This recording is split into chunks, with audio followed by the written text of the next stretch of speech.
എന്താ പേര്? കന്യക. വിവാഹിതയാണോ? അതെ. പക്ഷെ തരാതെ കാര്യം പറ. എന്താ വച്ച കാര്യം പറ. ഭർത്താവ് ഉപേക്ഷിച്ചു. സ്റ്റെപ്പിനി ഉണ്ടോ? ഉണ്ട് ഒരെണ്ണം. അല്ല 4 ടയറും മുട്ടയാണ്. സ്റ്റെപ്പിനി ഉണ്ടോന്ന്? എടാ നിന്നോട് സ്റ്റാർട്ട് ചെയ്യുന്ന കാര്യമല്ലേ നോക്കാൻ പറഞ്ഞു. മുട്ടയുടെ കാര്യം നോക്കാൻ പറഞ്ഞു. അല്ല അപ്പൊ ഭർത്താവില്ലാതെ എങ്ങനെ ജീവിക്കുന്നു? ഇന്ന് തട്ടിയും മുട്ടി പോകുന്നു. നല്ല തട്ട് തട്ടിയിട്ടുണ്ട് കേട്ടോ. നല്ല തട്ടാ. പിന്നെ ലൈസൻസ് ഉണ്ട്? അയ്യോ സാറേ, ലൈസൻസ് എടുത്തില്ല. ട്രാഫിക് നിയമങ്ങൾ അറിയാമോ? കുറച്ചൊക്കെ അറിയാം. കുറച്ചറിയാലോ. ഇങ്ങനെ കാണിച്ച എന്താണ്? കൂടെ വരാന്. ഇങ്ങനെ കാണിച്ചാലോ?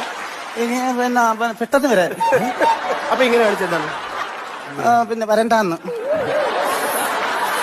പെറ്റി എഴുതി കൊടുത്തു. 2500 എഴുതി കൊടുത്തു. സാറേ ചീട്ടെടുക്കുവോ? ചീട്ടോ? ആ, എന്നുവെച്ചാ കാട്ടെടുക്കുവോ? കാർഡ് എടുക്കാൻ ഞാൻ എന്താ തത്തയോ? അല്ലെങ്കിൽ വേണ്ട.